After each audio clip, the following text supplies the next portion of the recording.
दोस्तों, एक बार महाराज दशरथ नारी कैसे बन गई थी। महाराज दशरथ के गर्भ से किस संतान ने जन्म लिया। दोस्तों, दक्षिण भारत की रामायण दशरथ कथा नामक से ये प्रसंग हमने लिया है। बंधुओं, आज की ये वीडियो बड़ी ही रहस्यमयी है। क्या आपने पहले कभी ये सुना था कि महाराज दशरथ एक बार नारी बन गई और उनके गर्भ से किस संतान का जन्म हुआ था। तो दोस्तों, जय श्री राम। आप देख रहे हैं गुरु ज्ञान लीला चैनल। दोस्तों, अगर आपको हमारी ये वीडियो पसंद आती है तो हमारी वीडियो को लाइक ज़रूर करें, और यदि चैनल पर आप पहली बार जुड़े हैं तो आप चैनल को सब्सक्राइब ज़रूर कर लें। दोस्तों, आइए आज का बड़ा ही रोचक प्रसंग है कि महाराज दशरथ एक बार नारी कैसे बन गई थी।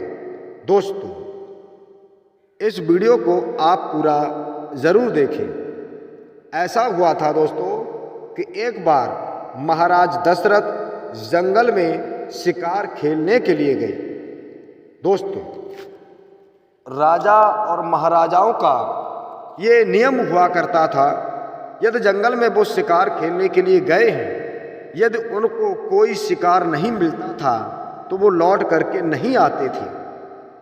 दोस्तों, जब महाराज दशरथ जंगल में शिकार खेलने के लिए गए तो उनके साथ ऐसा ही हुआ। महाराज दशरथ को कोई शिकार नहीं मिला तो वो जंगल में और आगे बढ़ गए। बंधुओं, जिस समय आगे बढ़े फिर भी उनको कोई शिकार नहीं दिखाई दिया। मन में निराश हुए और उनको बहुत तेजी से प्यास लगी। प्यास के वजह से प्यास से व्याकुल होकर के महाराज दशरथ अपने महलों की तरफ निराश होकर के लौट दिए। लेकिन दोस्तों, जब महाराज दशरथ अपने महलों की तरफ लौट रहे थे तो उसी जंगल में एक उन्हें सरोवर दिखाई दिया। दोस्तों, ऐसा प्रमाण मिलता है कि ये सरोवर जो था, उस सरोवर में इंद्र की अप्सराएं स्नान किया करती थी, और ये सरोवर श्रृंगी ऋषि के तेज से श्रापित था।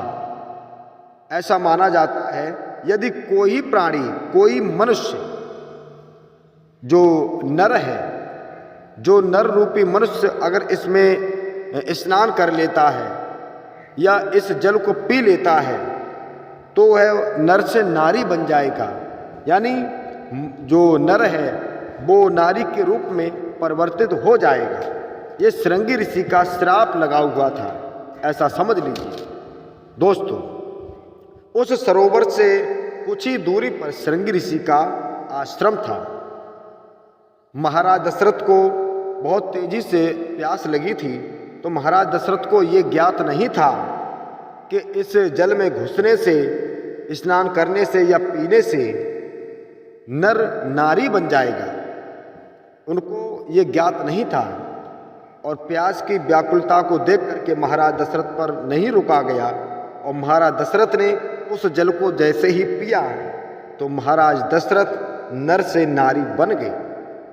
दोस्तों, जब महाराज दशरथ उस जल से बाहर निकले तो उन्होंने क्या देखा कि मैं नारी के रूप में परिवर्तित हो गया हूँ। और जिस समय दोस्तों दशरथ रूपी नारी जब महाराज दशरथ बने हैं, लेकिन उनकी आत्मा एक नर की थी।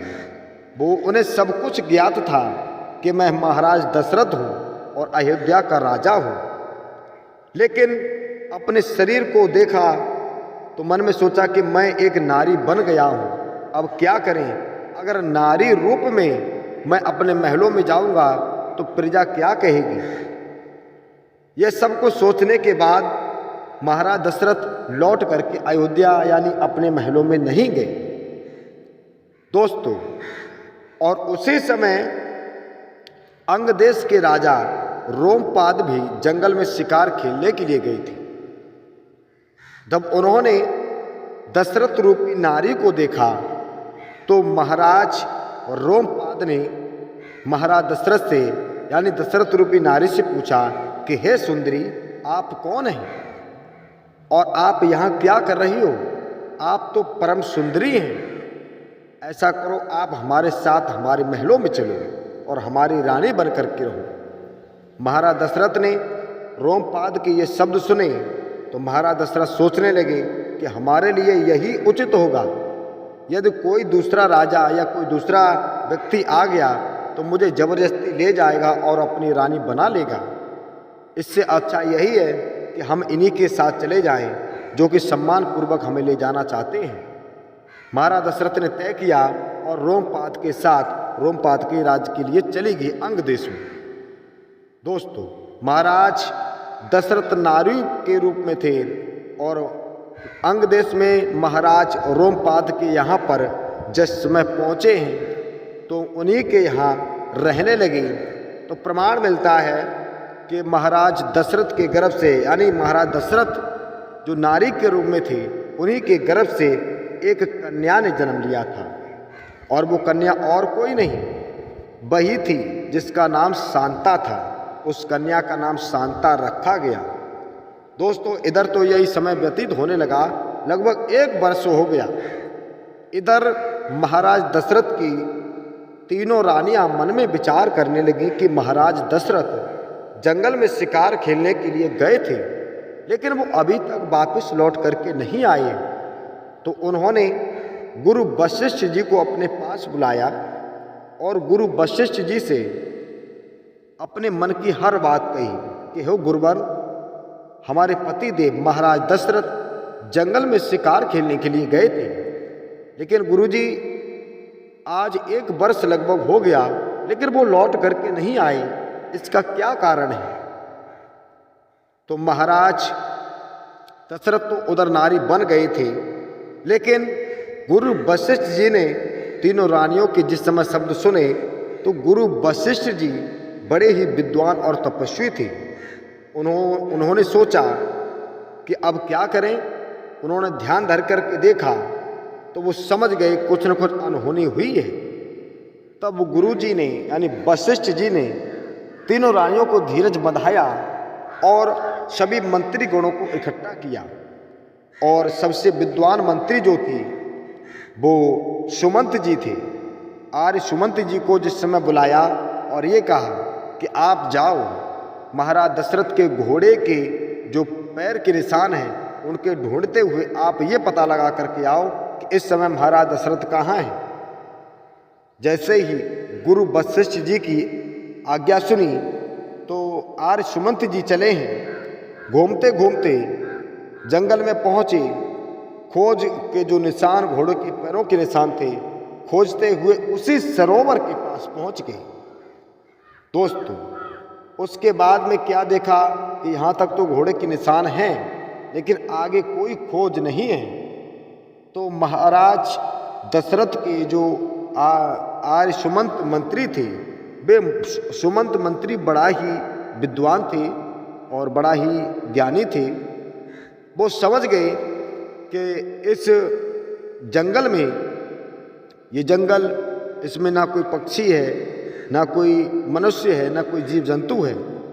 ऐसा लगता है कि इस बियाबान जंगल में ये सरोवर है, तो या तो इस सरोवर में बड़े बड़े खतरनाक जीव होगी या ये सरोवर किसी के द्वारा श्रापित होगा। तो उसी डर की वजह से महाराज आर्य सुमंत जी आगे सरोवर में नहीं बढ़े, वो समझ गए। फिर वहाँ से वापस लौटे तो क्या देखा, थोड़ी दूरी पर ही श्रृंगी ऋषि का आश्रम था। तो श्रृंगी ऋषि के पास पहुँचे, हाथ जोड़ करके प्रणाम किया और हर बात बताई। तो श्रृंगी ऋषि ने कहा कि बेटा आप कौन हो?